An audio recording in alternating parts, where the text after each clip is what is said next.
हम किसी भी तरह के वर्क परमिट में तो डील करते नहीं, आप जानते हो अच्छे से। हम सिर्फ स्टडी वीजा में डील करते हैं। रीजन बीइंग स्टडी वीजा हमेशा एक ट्रांसपेरेंट प्रोसेस रहता है। स्लोवेनिया फार फार फार बेटर है, Latvia, Lithuania, even Finland, Denmark, Sweden से भी। हमारे इंडियन लोगों की मेंटेलिटी ऐसी है या हमारा अपना सोचना ऐसा है कि जहां जितना ज्यादा पैसा लग रहा है तो शायद उतना अच्छा है। कुछ केसेस में terms and conditions are also there.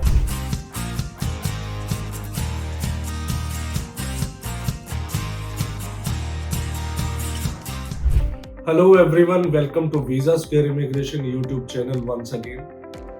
बहुत दिनों बाद वीडियो बनाने लगा हूँ, आज टाइम थोड़ा कम था पहले, बट चलो जरूरत थी वीडियो बनाने की बिकॉज एक टॉपिक ऐसा है कि यूरोप में भी बहुत हलचल है। स्टडी वीजा की बात कर रहा हूँ। हम किसी भी तरह के वर्क परमिट में तो डील करते नहीं, आप जानते हो अच्छे से। हम सिर्फ स्टडी वीजा में डील करते हैं। रीजन बीइंग स्टडी वीजा हमेशा एक ट्रांसपेरेंट प्रोसेस रहता है, इसमें क्लैरिटी रहती है आपको, इसमें फ्रॉड के चांसेस सबसे ज्यादा कम रहते हैं। रीजन बीइंग इसमें एंटिटी इन्वॉल्व है, एक यूनिवर्सिटी इन्वॉल्व है। आपका पैसा कहाँ गया आपको पता है, चाहे फीस मैं पे करूं या स्टूडेंट खुद से पे करे, बट वी नो कि हमारे बैंक से सीधा पैसा यूनिवर्सिटी गया है। इन केस कल अगर कोई ऐसी प्रोबेबिलिटी बनती है या कोई ऐसे चांसेस होते हैं कि बच्चे का वीजा नहीं आया, तो वो एज इट इज फीस वापस आ जाएगी एक छोटी सी डिडक्शन के बाद। वो 5% हो सकती है, 10 हो सकती है, 15 या 20% हो सकती है, depending on the university, country, program, everything. Okay, तो अभी बात करते हैं कि यूरोप में चल क्या रहा है। यूरोप में मैं पहले भी बात करता हूँ कि हम 2-3 सेगमेंट में डिवाइड करके रखते हैं यूरोप को। जर्मनी जैसी कंट्रीज टॉप पे लोग कंसिडर करते हैं। मैं करता हूँ नहीं करता हूँ वो मैं बाद में बताऊंगा, बट बेसिकली लोग कंसिडर करते हैं कि जर्मनी बेस्ट है। हमारे इंडियन लोगों की मेंटेलिटी ऐसी है या हमारा अपना सोचना ऐसा है कि जहां जितना ज्यादा पैसा लग रहा है तो शायद उतना अच्छा है, बट मैं इस रियलिटी को नहीं मान के चलता हूँ। जर्मनी में आपके एक्सपेंसेस मोर देन 20 लाख जाते हैं।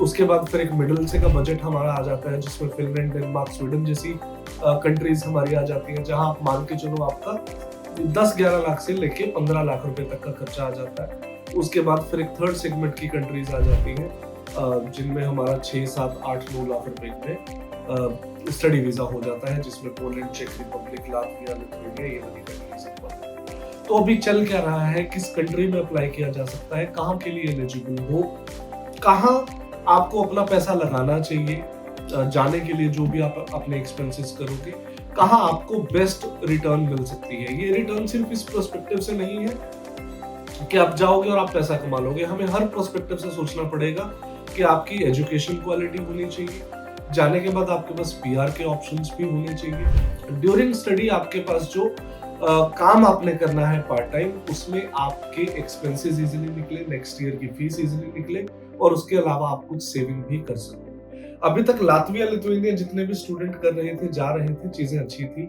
अभी भी अच्छी हैं, बट उतनी अच्छी नहीं है जितनी पहले अच्छी थी।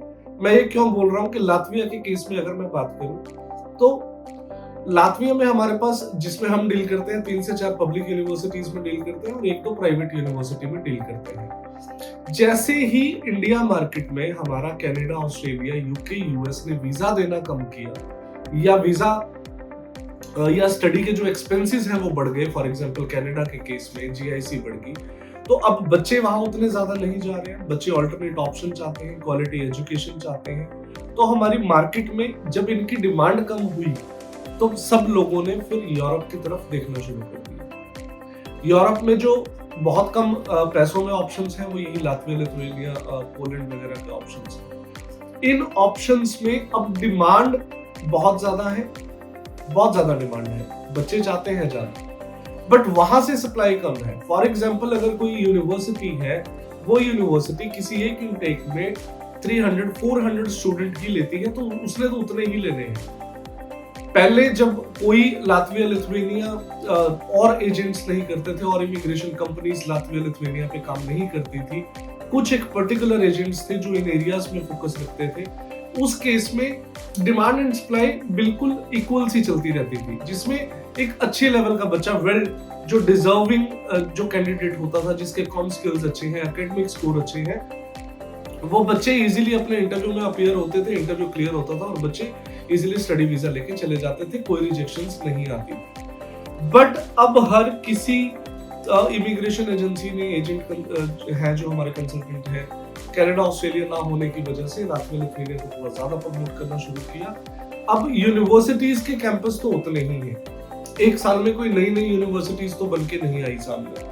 यूनिवर्सिटीज के कैंपस उतने हैं, अगर हम बात करें कि उनकी स्ट्रेंथ थोड़ी बहुत बड़ी है, कोई 300 लेता 350 ले लेगा।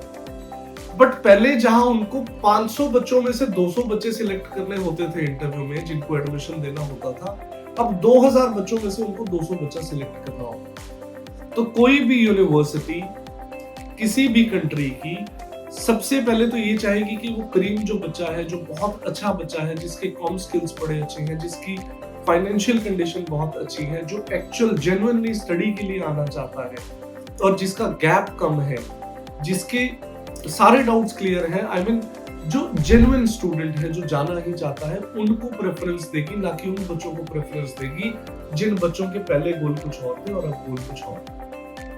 तो इस सिनेरियो को ध्यान में रखते हुए लातविया और लिथुआनिया दोनों कंट्रीज में जो इंटरव्यू है उसकी क्लियर होने की थोड़ी सी जो पहले 100 में से 90 निकल जाते थे, अब वो कंपैरेटिवली थोड़ा कम हो गया है।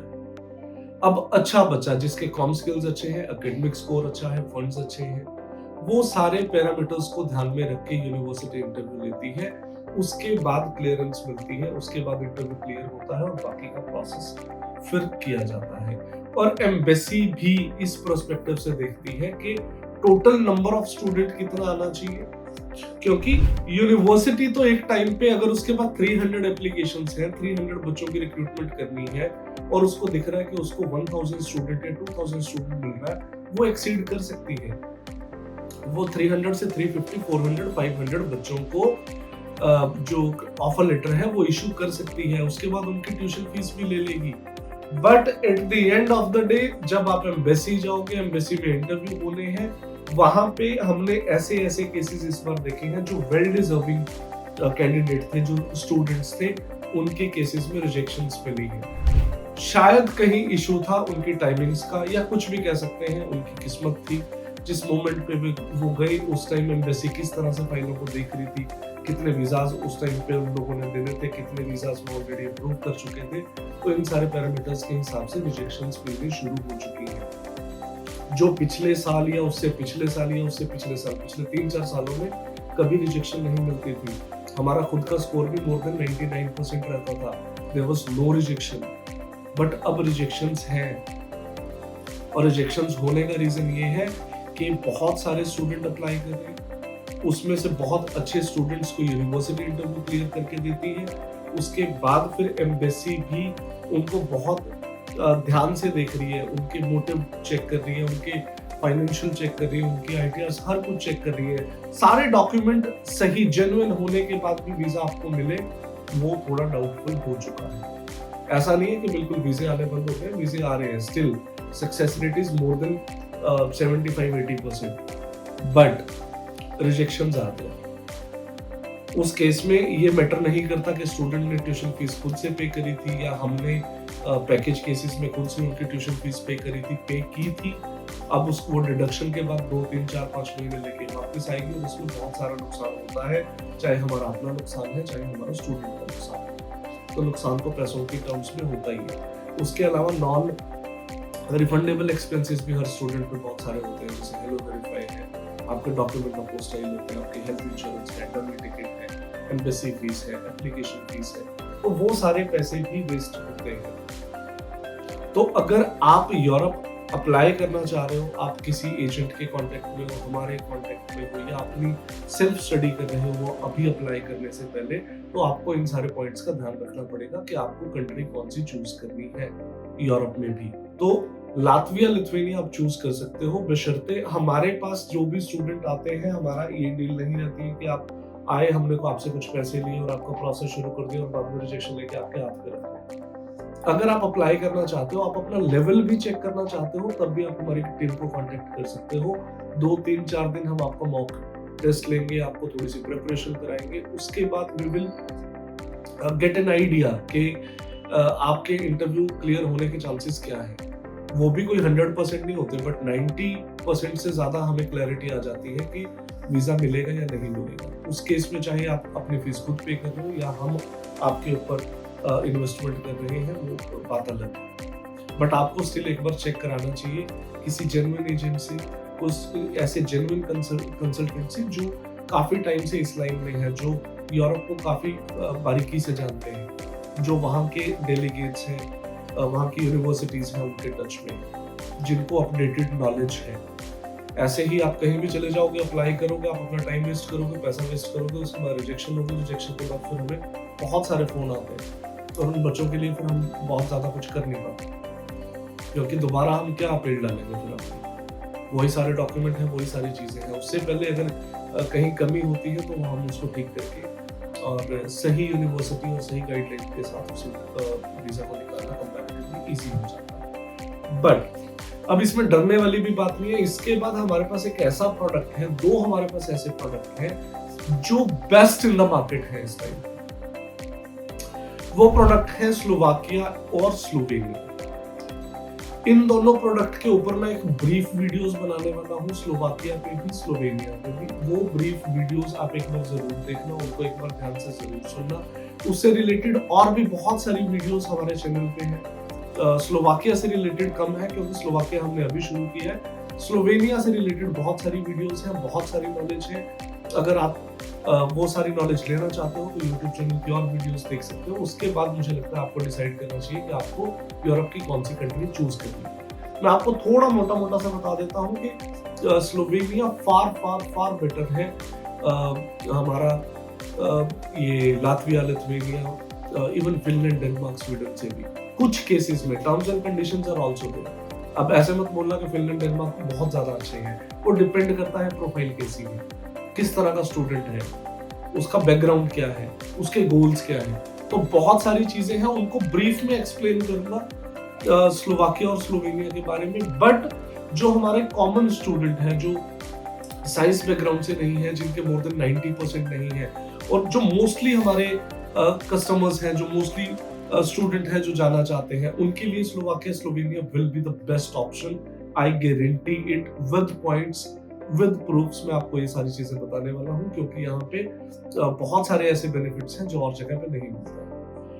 तो अभी वीडियो लंबी बहुत ज्यादा हो जाएगी। मैं स्लोवाकिया और स्लोवेनिया दोनों पे अभी वीडियोस बनाने वाला हूँ। वो वीडियोस आप एक बार चेक करना, उसके बाद फिर आप डिसाइड करना कि आपको जाना कहाँ है। और सिर्फ ऐसा नहीं है कि मेरी वीडियो सुन ली या आपने नॉर्मल गूगल करके थोड़ी बहुत डिटेल ले ली और उसके बाद एकदम से आप कंक्लूजन पे आ जाओगे कि ठीक है this country is best for me. ऐसा नहीं है। अपना होमवर्क करो, मेरी चीजें सुनो, उसके बाद और अपने एंड पे रिसर्च करो। उसके बाद अगर आपको लगता है कि इंफॉर्मेशन सही है, चीजें सही है, उसके बाद आप डिसाइड करो और फिर हमारी टीम को कॉन्टेक्ट करो। वीजा निकालने की कोशिश हमारे एंड पे सबसे ज्यादा रहती है। रीजन भी वही हमारा काम है, उसी की हमारी एक्सपर्टीज है। तो हम कोशिश करते हैं कि जितनी ज्यादा से ज्यादा ट्रांसपेरेंसी के साथ काम किया जाए उतना अच्छा। तो स्लोवाकिया, स्लोवेनिया के वीडियोस अब हर रोज आती रहेंगी वीडियोस।